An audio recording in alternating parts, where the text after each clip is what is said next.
And welcome to another exciting episode of Riding Through the Unknown. I'm your host, Michael. And before I introduce my guest, I have a little bit of that boring humdrum of housekeeping. Not so boring though, is I have to announce this show is now seen on the Legit Podcasts Network.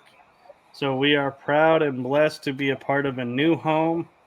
This network is revitalizing itself, and their main focus right now is paranormal, sports, and I believe music. I could be wrong on that, but go check out Legit Podcasts on Facebook and see all the different show types they have. They have a lot of great show hosts, and we are blessed to be a part of that network.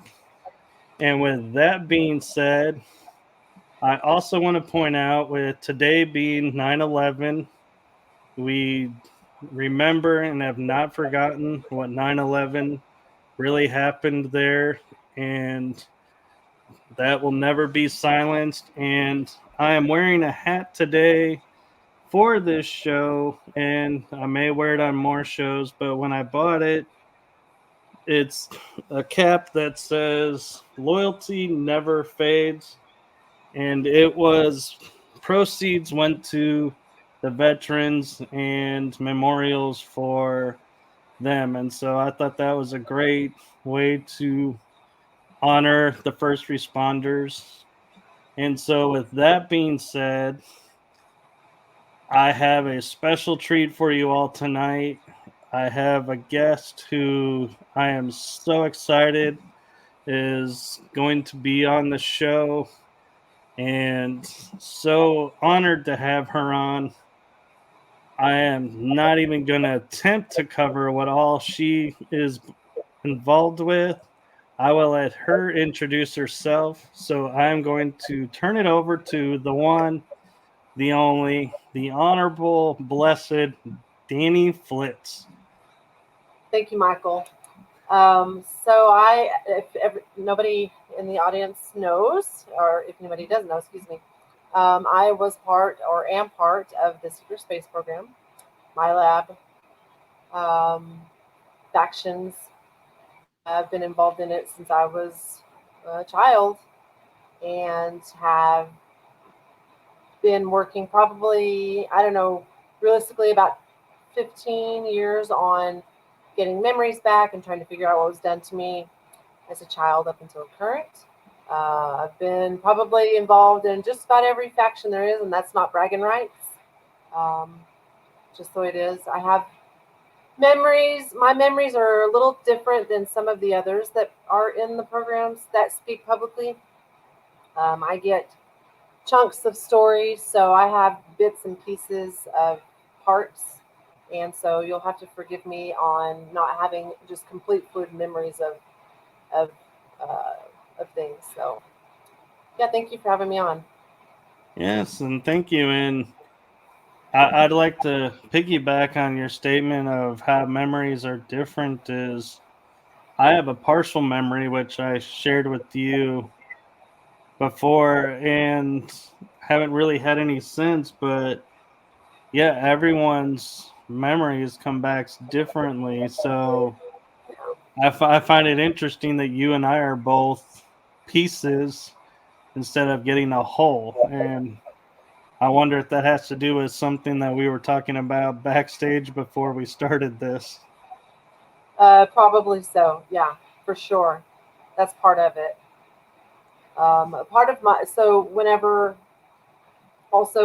I have my recalls, it seems as though I go into like an altar in my altar's mind, or go see through their eyes, and then when I come back into this body, or this like my consciousness comes back to this body, like that door closes. So I only got the memory of what I saw while I was there, and then when I come back, it seems to just kind of shut the door on the event or the whatever was happening. So I find it interesting. So you can actually see, and I wonder if it's through I don't know if you're familiar with like quantum entanglements, that's how we're able to access the altars while they're active and see what they see, because I've had moments where I felt like I was looking through somebody else's eyes, but it was around like a local situation, so I figured I was just seeing what my friend was seeing or family member was seeing. I never would have thought, oh my god, there's an altar here. Not picking up an altar. Yeah, you can do so. With me, I've done several things. So I, like you're talking about, where you go in and you are like first person seeing yourself as them, what they're doing.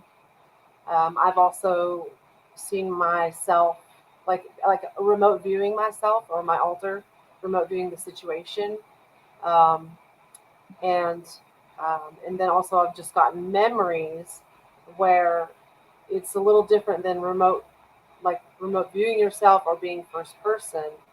Um, it's like seeing them. It's like seeing watching a movie almost and seeing yourself. So it's a little different. Just kind of depends. So I've done it all, and then I've also weird. One of the weirdest things I ever saw was myself go into another, like a clone body, like my soul particles go into this clone body or whatever other person it was that I went into their body. And it was like physical soul particles joining and becoming that person. I've seen that happen too. That was weird. That would be weird to be like seeing yourself in yourself and then looking at yourself and the transferring to yourself. Yeah, I couldn't even imagine processing what that would look like and feel like. It gets really confusing when you're trying to figure out who is what and what is what. And then, like we were talking about backstage, then you have all the time stuff too. So it's definitely keeps you guessing sometimes what's going on. Yeah. You bring up an interesting point about how it feels like we're remote viewing ourselves. Mm-hmm. And I wonder, are we the only ones that can remote view our altars, or can somebody else remote view them? And in which case, would they know us here, seeing our altars, and put together who's who? Or would they be like, I seen your altar, but I had no idea that was you? So, in my own personal experience, I have a couple of friends that are all in the community and in the programs, and I know that they just from personal experience they have remote viewed altars of my own, and there have been instances where like the whatever's taking place at the because they have abilities too. So the person that was remote viewing my altar, she noticed that they were there and they kind of had to leave, 'cause she saw them. But they also, carry on conversations with, whoever, if they have telepathic abilities. So it's definitely possible and it definitely happens.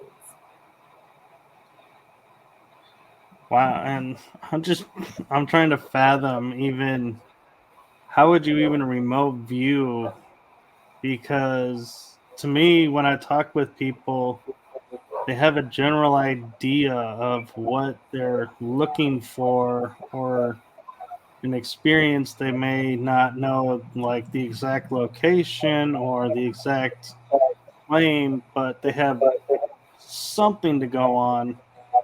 And I'm just like sitting there thinking, how would you even begin to remote view an altar you don't even know about? I think part of it, well, this is just my theory for that question, is that the people that I've had the experience with did have an energetic connection to me or to those altars in some form or fashion. So it may have been easier for them to do that because of that. Right. But So you also yeah, have that to makes have sense. to do it. Right. And I also was wondering, like, because like you're saying they have that energetic connection, they allow it to a certain degree, because I would imagine if our altars are on missions, they would be shielded from remote viewers, because they would be like, that would be a possible risk to the mission. For sure, absolutely. And I'm sure, I know that if there is a mission where it is important that your location not be known, that whoever's in charge of that crew or that altar or whatever, there's equipment and technology that you can use to have your privacy screen up, cloaking abilities and all of that too. So to keep you from being found or seen. I think these instances were probably because of the energetic connection um, to them or to me. And I'm kind of curious, because everybody talks about how, like, you could be in the MILABs, or a different group of beings may be operating you, and you could be theoretically having two altars active at the same time. And I've wondered, if the two altars met, like on opposing sides, would they still be able to carry out their missions, or would they be like, wait a minute, I'm attacking myself, something's not right, I can't complete this mission, I can't do harm to myself? Unfortunately, that is something that I am learning, and especially learning over the last, I don't know, 3 or 4 months, that this is something that they do to us more than you know. Our altars are constantly fighting each other. Um, I had a very nasty um, altar. She's very negative. Let's just say that, and she interacted with at least one of my altars for sure. Um, they had the regen takes and all that. I'm gonna try not to scare anybody off with too much information, but I've actually killed the altar has killed the other one, and then they regen her. So they do interact. I think part of it is that they program the altars. They program the altars to be the specific weapon with the specific abilities, the specific demeanor, attitude. Everything about that altar is exactly as they make the factions or the military industrial complex, whichever faction it may be. Whatever they need you to be, they program you to be that way with whatever abilities they need. And also, they program you not to know or remember yourself. I know that there has been instances where programming doesn't always hold, and like even for me, I've had parts of myself recognize each other, or maybe recognize the energetic connection of being familiar, or figuring out that was yourself, when you're fighting them or whatever, which is Right. a whole mind trip. Let's just say it like that. Into And itself. I have an interesting one for you, thing that I think about with having our altars active while we're active here, and we don't know where they're operating, they don't know where we're at, and you hear the stories, the German term doppelganger, which we've coined it as meaning your opposite or your double. And that's not the actual definition, but when I think about that, though, I remember one day when my mom had hurt her shoulder, so I went to the store for her, and they were like, "Oh my God, you're back!" And I was like, "What do you mean I'm back? I just arrived." And they're like, "You weren't here like 10 minutes ago?" And I was like, "No." And they're like, "Someone who looks identical to a T to you was here 10 minutes ago." And I thought, that, uh, my opposite. And now I think about it in terms of, oh my God, did I almost just walk in on my clone? it's very possible. And then you can throw in portals, and you can throw in time travel, or there's so many time loops. There's so many things it could have been, but yeah, it's there's so many possibilities. Unfortunately, that it could be. But yeah, that's probably exactly what happened. And in full transparency, and I'm laughing because I told Danny what this means just before we went live, and we were discussing how we have a hard enough time in reality going, okay, past lives, what do they mean? What are they about? And, timelines and all these facets. And then we go and we're like, yes, and we've been schismed and we're living these, like, we're calling alters at the same time. And so not only do we have the past lives and all of that normal stuff to sort through, we have to sort through what's alter, what's ours. And it's Yep, like, man, they really, really made it hard for us. they did, and that's it. That's intentional, of course. Yeah, you get But alters and timelines and time loops, time travel, and then, different alters, different dimensions, different time. Did I already say timelines? Yeah, it's past, present, future. I also, though, have to wonder, with us being schismed and have been out in space and dealing with a lot of these races and probably races we've never heard of yet because we don't know how far out we go, that when we see, like, we hear reports of, oh, these alien sightings, and everyone's like, well, how come I didn't see it? I'm living here. And I wonder, deep inside of me, is because of our being schismed and being out there, they're comfortable showing themselves to us and knowing we're going to be like, oh, hey, I remember you guys deep inside, even though we don't remember them offhand. And so it's like, yeah, that's why we can see UFOs probably more often than most people. And then we're more accustomed to the idea of it too. So we're not closed minded, and when we see something like that, we don't you know, brush it away or play it off as something else. We are at least open minded to the fact that they exist. When mo- a lot of society is not that way, they'll blame it on something else or refuse to acknowledge it at all. Right. And part of me also is, now that I think about it, it actually just literally popped in my head, was like, say, Bigfoot, for example.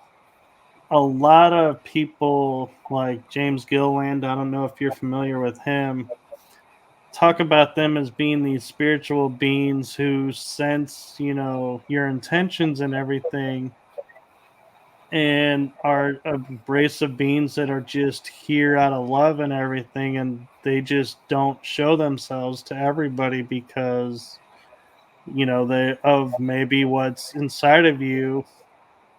And I have to wonder sometimes, is, if our alters have come across them, what they would do if they saw us and being like, wait a minute, you guys attacked us. And I was like, I'm not here to attack, I promise.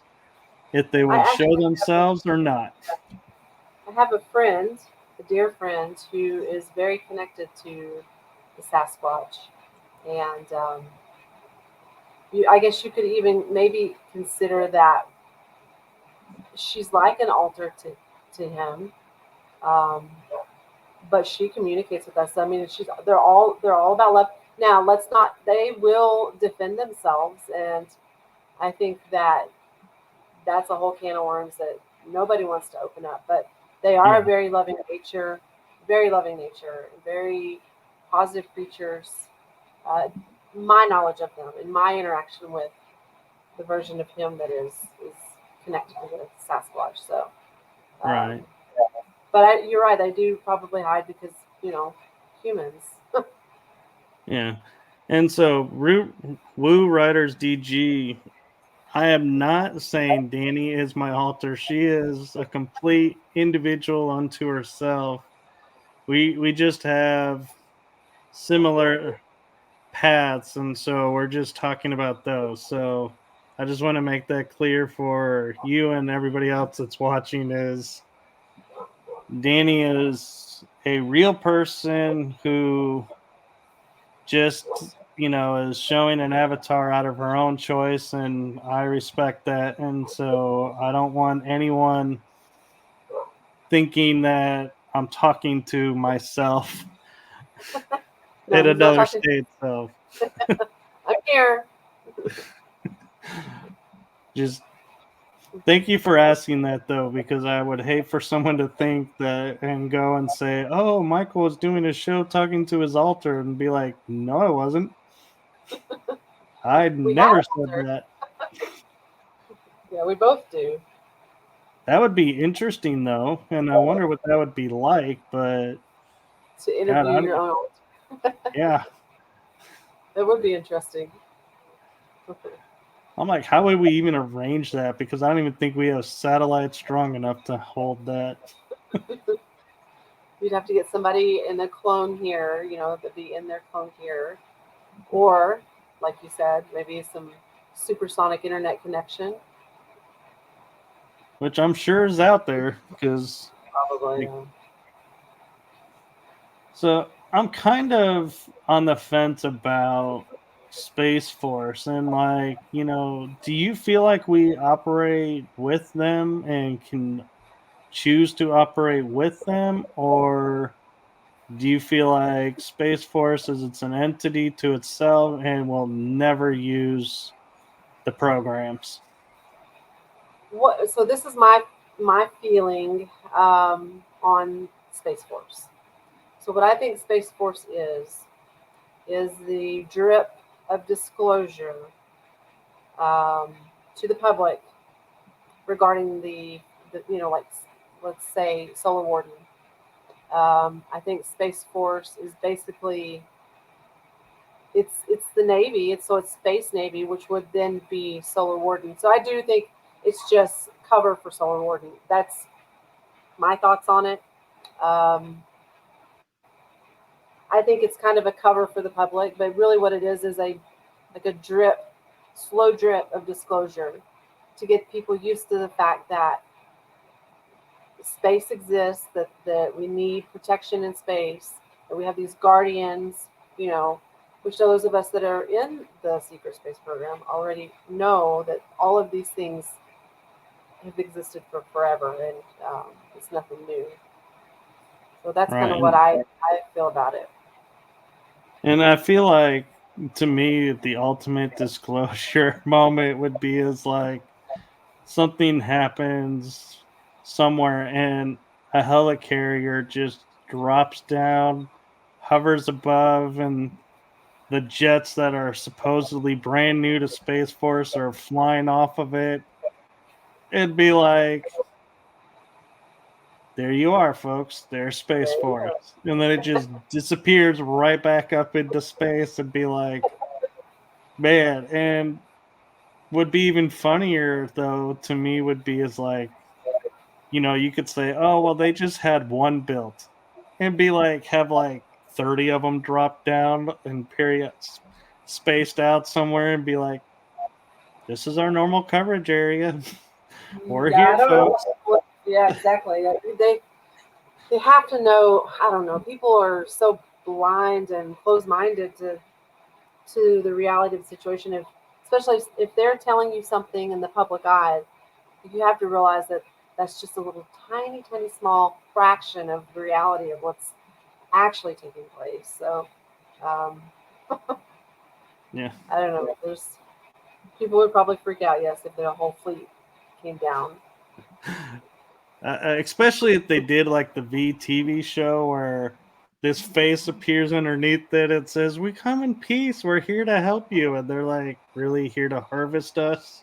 Mm-hmm. It's like, oh yeah, let's just play up the movie just some more, or the TV show some more, and be like, yeah, let's have some fun with these people.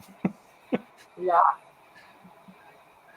So, Woo Riders DG has a question that I think is more up your alley than mine because you're more familiar. And he says, I have a question. People in the SSP have negative handlers. What would be a way to fight back against these handlers? So, for most of my life, in one form or fashion, I mean, handlers can be so many things.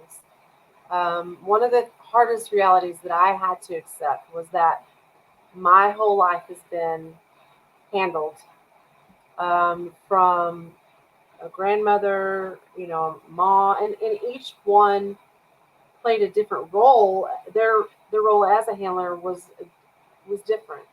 My mom, my grandma, my dad, boyfriends, my ex-husband, this, um, a job, my boss. There's just been one thing, and it's all about control. And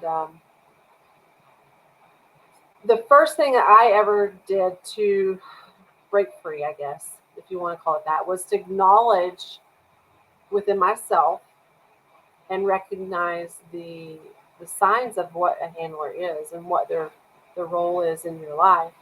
And a lot of times, it's to bring, to keep you in a state of turmoil or trauma, under control, so that you're easier to control here, but also out there. You're distracted, and it's easier for them to use you out there. And if you're in a certain state of trauma or anger or torture, not torture, but I mean, I guess some people do get tortured, but then you're distracted from what they're doing to the rest of you. It's tricky because a lot of times the handlers are somebody that you love, or you think you love, or you think that loves you. So that accepting that is hard. Um, and I have almost come to the conclusion that, like for me personally, having any type of like a romantic relationship, it just probably will never, ever, ever be normal without having some form, some entity, some being, some outside force trying to manipulate or mess with the relationship or with me. That's been hard to accept, but also it enabled me to take my fate into my own hands in a way when I just chose not to do it. But, we've got friends that come along, especially when you get in this community. They want to handle you also, and handling can be causing drama or wreaking havoc in your life, or there's just so many ways you can be handled and so many different reasons for it, I guess. So it's tough. And when you do figure out, like one of the things I personal experience, getting away from the handler situation is hard to do because they make it near impossible, and so does whoever is controlling them. Will make it dang near impossible for you to get away and from them, but very liberating when you're able to. So I hope that answers your question. It's a tough question to answer. It is, and I'm of the opinion though too of looking at I don't like saying we have negative handlers because I feel like sometimes we do have positive handlers that what they're needing to do is outside of their realm of beliefs and everything, and so they go in turn go to us who we are able to do what they can't do. And so I kind of feel like there are some positive handlers out there that just, but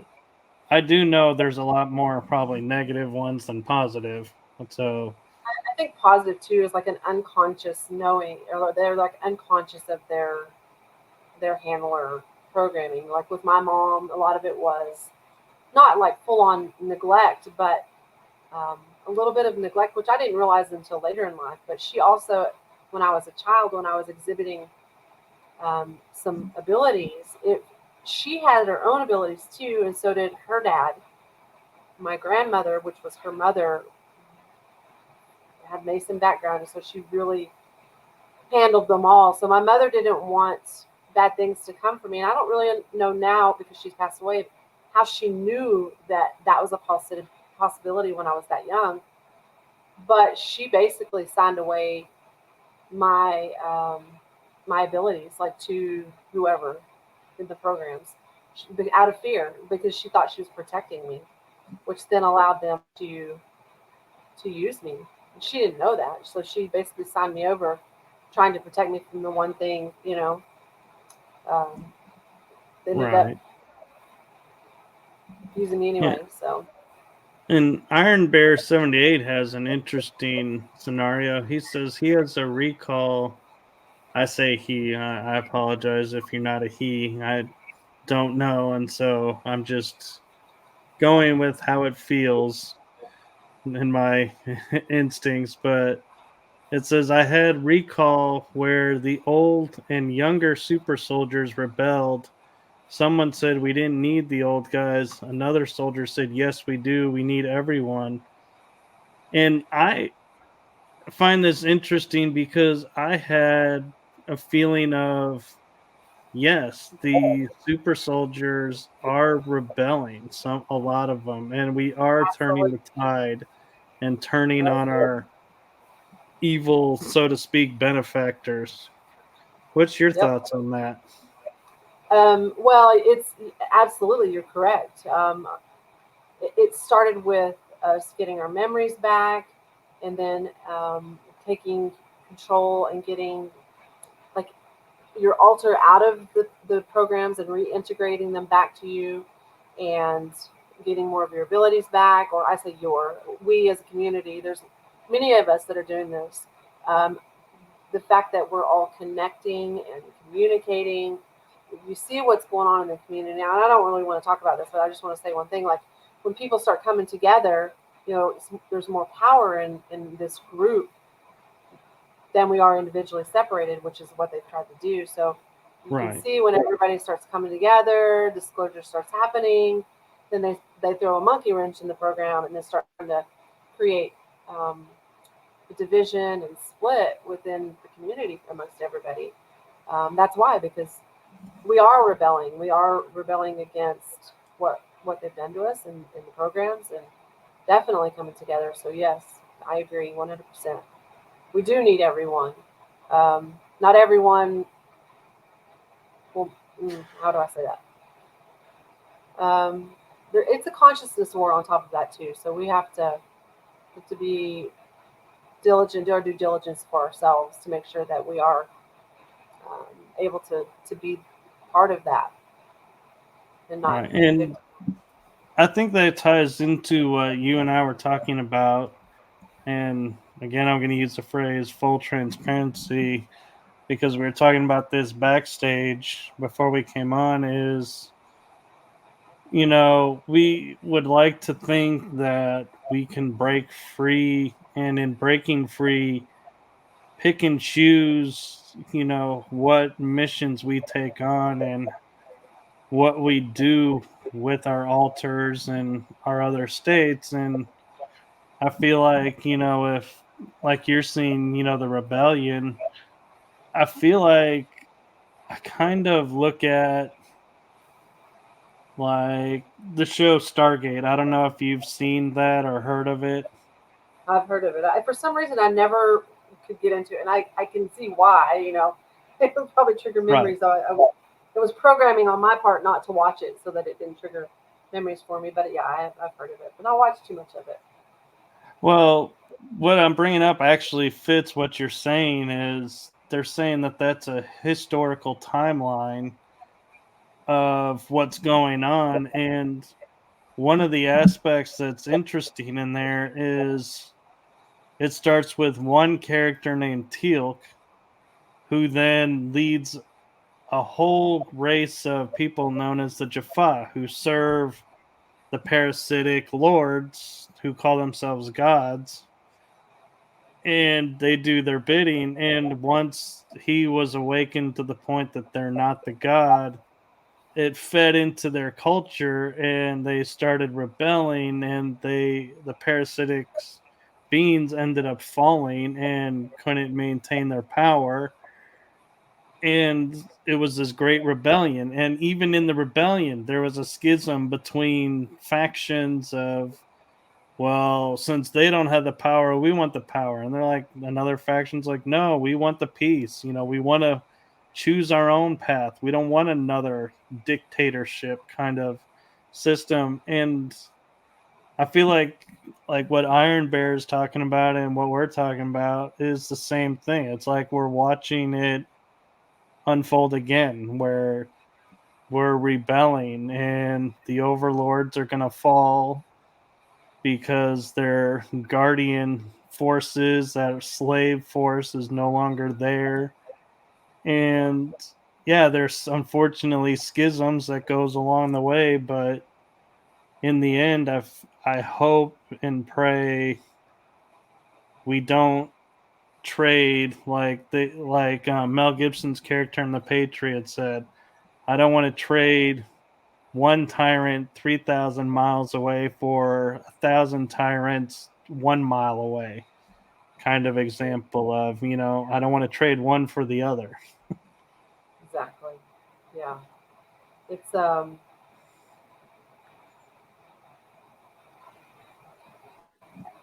not going, military industrial complex is not, they're going to do everything they can to try to prevent us from coming together, old and new.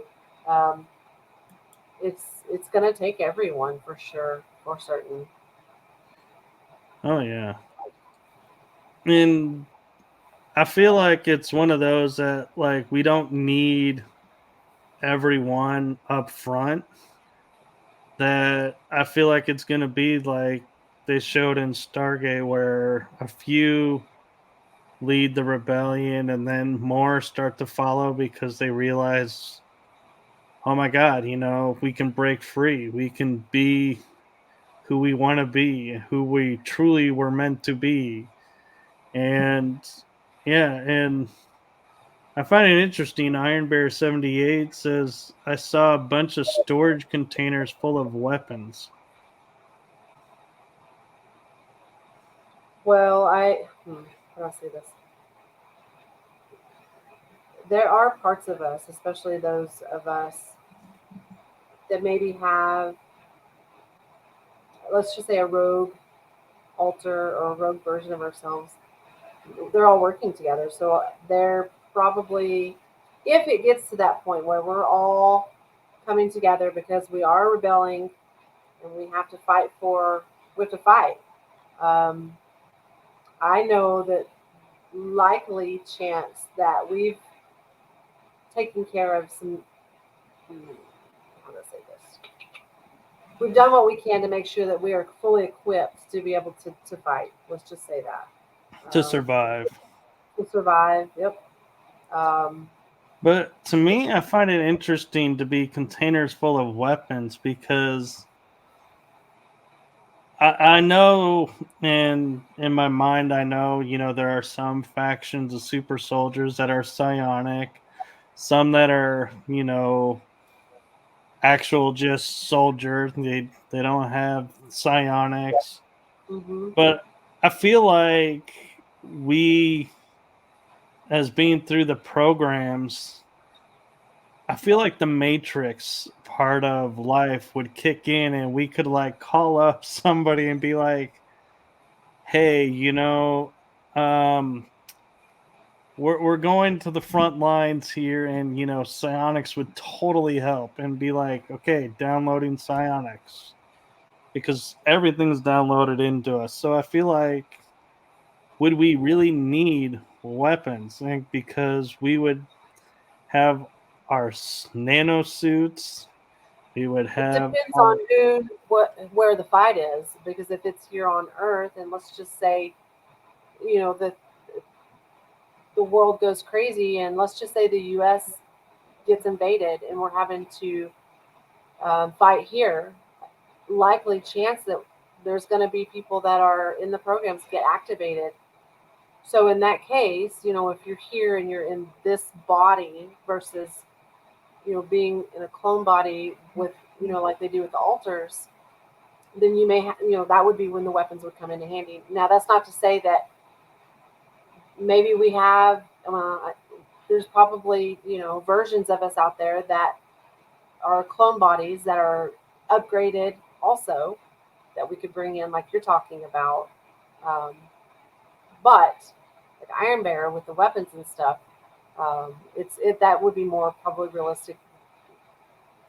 Yeah, I guess that makes sense being here on Earth. Yeah, we because for some reason I almost feel like there's a dampening field here that we can't use like psionics and a lot of that we can use in space doesn't work here, like being able to move super fast and a lot of our abilities, it makes me, now that I think about it, I wonder if there is a dampening field to this planet so that we can't There is, move. yeah, there is, and then you also have within your energetic body and your physical body, um, they literally put inhibitors on us to inhibit our abilities, to inhibit a lot of things. But I mean, that is a real thing. Um, and if you get to a point where you're able to check yourself and start seeing these things within your own self, you'll learn that that's something that you need to check for. Um, is the inhibitors that they put on us? It's They do it in your pineal gland, your third eye. A lot of times there's inhibitor collars that will lock down your powers and abilities. There's implants. So not only is it, like you were talking about, a dampening field around Earth, which is actually a thing, and then you have it within your own vessel as well. Well, and it kind of makes sense too, like thinking about, all the things we can do. My current form, like I have bronchitis that gets triggered by certain things. And I can't help thinking, because I was born with that, was that like you're saying an inhibitor that was put in so that I don't go and push myself to these points and these levels and push myself to recreate this if I was to learn it. It's like a fail safe backup of, yeah, you're not going to be able to because this is not strong enough to, like, super soldier, for example, be like run a mile in 10 seconds. Yeah. I'm not going to be able to do that with the current system that I have. Well, if you And think about like Iron Bear, but Iron Bear's talking about everybody coming together and rebellion. The last thing they want to do is give you full access to who and what you are. So you wouldn't believe the measures that they go through to make sure that you are as weak as possible here in this existence, so that does not happen. Where there's a rebellion and we raise up and fight back. and one question I'd like to ask you your opinion of, and I know, everyone's different, but one thing I'm curious of is, for me, I heard someone talking about their experience in the program that kind of triggered me to realizing I was in the programs. What are some signs that people can look to say, oh, maybe I'm a part of this programs, or maybe you're not. But what do you feel like are some things that maybe people may be overlooking that are like, that was probably a sign you were in the programs? So there can be a lot of things. I would say let's start with your dream time is a big, that's a big one.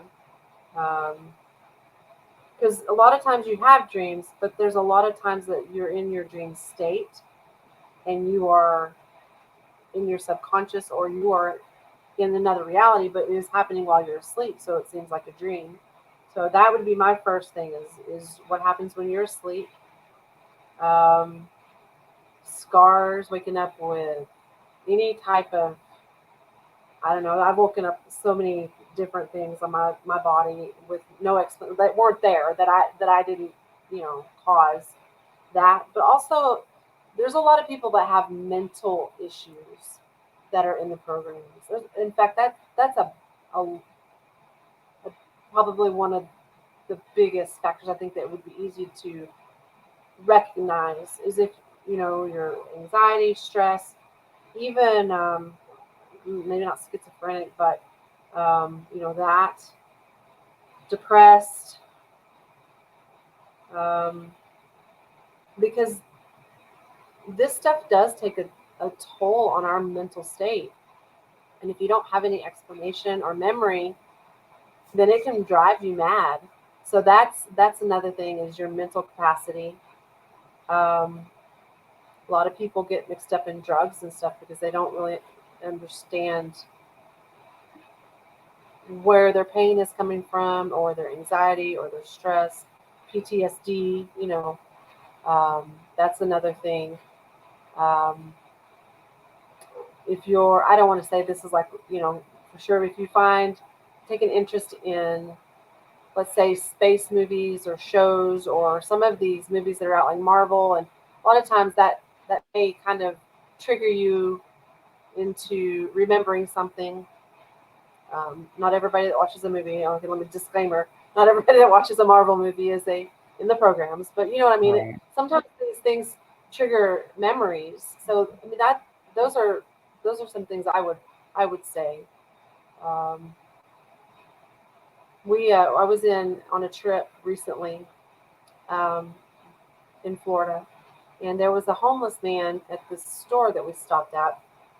And we were walking, and we just kind of stopped and started talking to him. And you could tell he was not mentally stable, let's just say that. But we just mentioned, like asked him just randomly, hey, do you have memories of space, or being out in space, or, any military dreams? Anyway, so it was amazing, not surprising, that he remembered things. And I think a lot of too the people in the homeless community were in the programs, and they have no idea or no outlet to figure out what has happened to them. People just chalk them up as crazy, and then they live in the streets with this mental condition. So, but yeah, it was pretty interesting to hear him, and validating for him. So it was kind of nice to walk away knowing that at least he had, maybe the beginnings of some answers to what he was going through. Right. And I want to piggyback on something you had said that I think is important for people to realize, why it's hard for all of us to come forward and share our experiences, and why it's brave for those of us who do, and why I appreciate when, like you being here and coming forward a little bit. And that is, there is no system in place to where we can go to like a clinic and say, hey, I'm having this happen. And they're like, okay, let's sit down, let's look at this, and answer it like the soldiers are getting now for PTSD, and head traumas are, now becoming a thing. And that's why I feel like, as a community, it hurts me when I see, these schisms and everything happening, because I'm like, we got nowhere to go. And so if we're going to start infighting amongst ourselves, I feel like, how are we going to evolve and make anything out of ourselves and break free of anything if we can't even get along together. Yeah. And I'm not saying we should be like best friends, and never argue or anything, but I mean, you know what I mean by not be causing these schisms and putting other people down and like making one say like I'm more SSP than you are, so you have to do what I say. Mm-hmm. Well, and everybody's journey is different. Everybody gets memories in a different way. Everybody handles those memories differently. It is sad. You're right. The way a lot of people get handled in the community whenever they're first trying to speak out or get answers. I was always that person that was just kind of like an observer for a long time. I got in some of the SSP pages on Facebook and wouldn't interact because for that, the fear of um,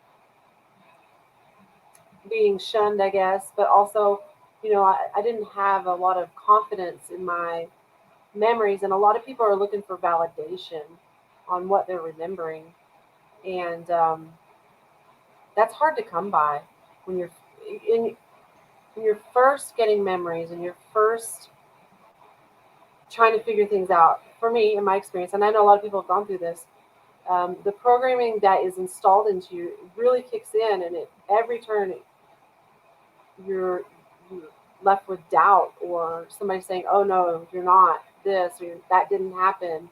So it gets kicked into full gear. So they're hoping that you just stop and don't further look, and just accept the fact that, oh, I'm just crazy, or oh, I'm making it up, or whatever. So it is difficult when you're first remembering and trying to figure things out. Right, it's And like you turn a corner and you hit a wall, and yeah, exactly. you don't have someone there to say, well, that wall's not really there, and you can walk through it and keep going. And it's like, oh. And I feel like that's the hurt is when you hit the wall, when the people you relied on to go, yeah, go further, are now saying, nope, that's a sign you're this. It's like, wait a minute. Yeah. What? And yeah. And so that's, yeah. And I'd like to see the community come together. And the problem is too is like we were saying before is there's infiltrators. Hmm. And Yep. so as hard as it is for, I hate to say, like the legit real people in it, there are people that are coming in and claiming like false activity, and it's like it really makes it hard for people to come forward because it's like you feel like, God, if I make one misspeak, I'm going to be forever marked as a fake Fake. Yeah. person in it when I'm not. The thing with memories too is that, like, I had, let's just say 2013, 2014, I started really getting a lot of downloaded recalls, and I didn't have a lot of answers then. And I would, back then, I figured out that I would start journaling my recalls. So I started writing them down.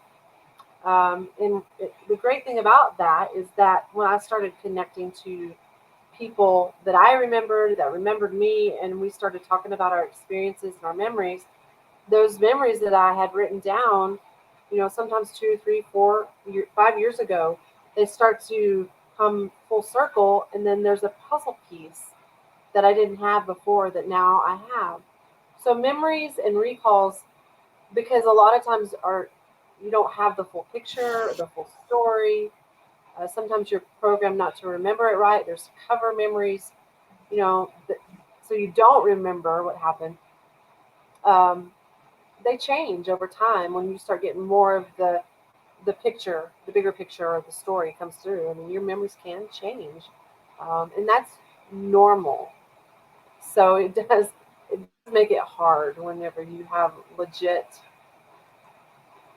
recalls or memories, and then you've got somebody just coming in pretending because they want to make fun of people that have real experiences. It's that's one of the things in this community that is the hardest thing is for us to trust. It is Right. we can't like who can you trust? And that usually if you ask anybody, it's very few people, and you just deal with a lot of infiltrators and people get compromised and they have alters that are working out there to they have a negative agenda, so it's hard sometimes. It is, and in all honesty, Eve and I were talking earlier, and I'm referring to Eve Howard, who was on the show earlier on a prior episode, and she was surprised that I noticed it, I think, because a lot of the people coming forward and in the beginning with the SSP were all males, and there weren't a lot of females coming forward. So all of a sudden, when the females started coming forward, I was noticing like not a lot of people wanted to acknowledge that. And I was telling Eve that I saw one of the podcast episodes in the Super Soldier Facebook group when I was there, and it was titled The Women of the SSP. And I was like, I saw that and I was like, that's who I want to get on the show, because I feel like that's who doesn't truly have a full voice yet in the community, because a lot of people just want to talk to the main people in the front who were the first. And I was like, there's no guarantee that they were the first because nobody would listen. It's true. Yeah. I mean, there's a lot of, like me, I've been probably in just about every faction there is. And that, again, not bragging rights, but it's, it's just society. People don't want to listen to women a lot of the times. And I'm not going to get on that. But it is great to have a voice and to have a safe place to talk about the things that have happened. The part of the problem too is that, like with women, it's uncomfortable when you talk about the things that really happen to us, and like I mean, it happens to all of us, men and women. The rapes and the torture and the trauma. Right. Nobody really wants to talk about that stuff, especially coming from a woman, because I mean, I guess it's harder to hear maybe from a woman, but men go through it too. Um, I mean, I guess people have a hard time believing that women have the ability to fight and they can actually kick somebody's butt. And I don't know, but I've been a lot of things in these factions, and um, so No, I think you kind of hit some of it on there. Is like, yeah, I mean, growing up, being a guy myself, it's like, if a girl was to push me down and like knock me down, I could hear in my head all the guys laughing, going, "You just got beat up by a girl," and you just get it a was like a girl. Yeah. stigma. And I was like, there's, it's not my, I could be like, yeah, I got beat up by a girl because I didn't want to fight back because she's a girl, which is another stigma, because Mm-hmm. it's like we're afraid to hurt them. And Yeah. it's like we've been so programmed to each gender being this or that, that I mean, look at our military. It was until what, 20, 30 years ago that women were allowed even on the front lines, Yeah. Yeah. and they're kicking butt and doing, more for the military, I think, than a lot. And I'm not discounting the guys that are in there, so don't, you know, make it sound like I'm pro women only in the military. No, the balance needs to be maintained, but we need to understand and embrace and lose the stigmas of what we grew up with, and re-educate ourselves, so to speak, and going, yeah, there can be, like you're saying, being in every faction, there could be 10 women on a squad of 15 people. Yeah, And I've been they in both. do, Go ahead. Sorry. I Go was ahead. just saying, they do just as much damage as we do because we've all been altered. And I would actually venture to say the males need more altering strength wise than the females because, and I would argue that based on the motherhood instinct of like when a kid is pinned under a car and calls out for mom, mom can actually lift the car off of him because she has this inner strength that comes out when the kid is calling for her and is needed to in that moment. And so I feel like that gives you all an edge in the programs because you have that inside you. We don't. Yeah, they. So I've got alters that were in a woman crew, a full mission with just women. I've got an alter, my Kruger alter, or Dani. She is, um, she has been in a 4-man crew with being a female. So we all go through the same training, and a lot of times it's who survives the training, the torture, the trauma, who's there at the end, and who's the strongest. So I mean, the women that are in, let's just say the ones that are battling or fighting or warriors or whatever they are, they've more than likely earned that position. They're not going to send somebody, especially out there in space with the abilities and the technology and all of that everybody has. They're not going to send in somebody that's weak to fight. Yeah. And what I find interesting is looking at our own history, there is a massive tribe and culture that is rarely talked about in history anymore.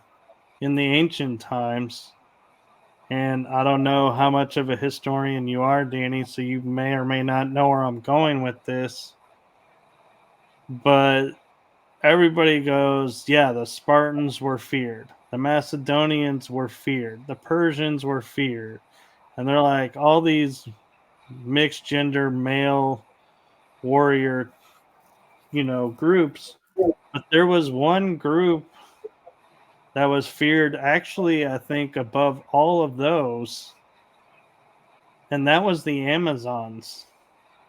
Mm-hmm. The And the women there. Amazons was a culture where women ruled, women warriors, women had all the power, and the men were the slaves that stayed back, did the cooking, did the hunting if if the woman wanted him to. And it was like a total opposite to what we were taught. And they could go toe to toe or best any culture I think out there, in my opinion. And I feel like that's why they're kind of working on being erased out of history, and you only hear about them through like TV shows or type shows like Hercules, Legendary Journeys, for example, talks about the Amazons or Xena, and it's like shows that are people like, well, those aren't real, those are make believe characters, and so it's like they get written off, but they're right there Mm-hmm. in front of you saying this is real. Yes, exactly. They take a lot of, especially like just us women too. Uh, your DNA, your genetics, the things that you've done in past lives, all of that stuff factors in your bloodline to who and who they choose and what they use you for, and what your abilities are, and what you're able to withstand and survive out there. So, um, with that said, also, I've got alters that are male. I've got 3, maybe 4 now that I'm aware of that are male. So, um, and then most of the male there will also have women alters, but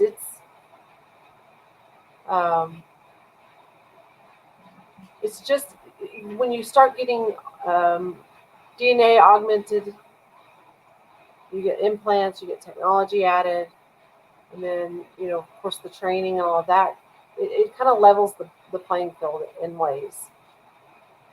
It does, and it's interesting you bring up DNA augmentation because before I knew about this in my metaphysical studies, I would talk to my teachers in the metaphysics and be like, can I alter my genetics so that I can do this or that or become more of this and have this ability become more apparent? And they'd be like, yeah, you can definitely do that. And hearing you talk about that made me wonder, God, is that another moment where my programming was leaking through and Probably so. I was having a moment of clarity without knowing what I was being cleared about? Hmm. Knowledge that you didn't know or why you have it. Right. Hmm.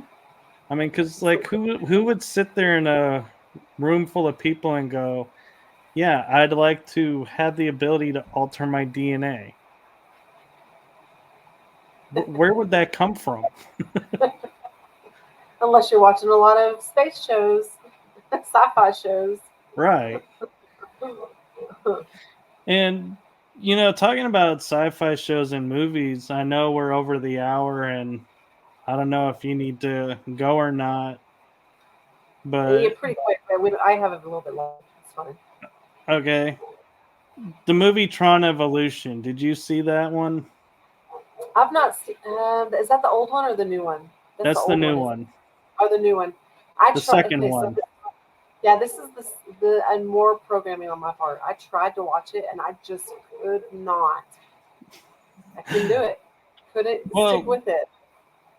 there's a scene at the end where they discuss this race of beings in the digital world who were able to heal themselves, and he was wanting to bring them into the real world for that reason. And they show a scene where she has her arm spliced off and he's looking at her disc with the arm is missing and sees the DNA strand where that's broken and grabs it, pulls it out, and it disappears.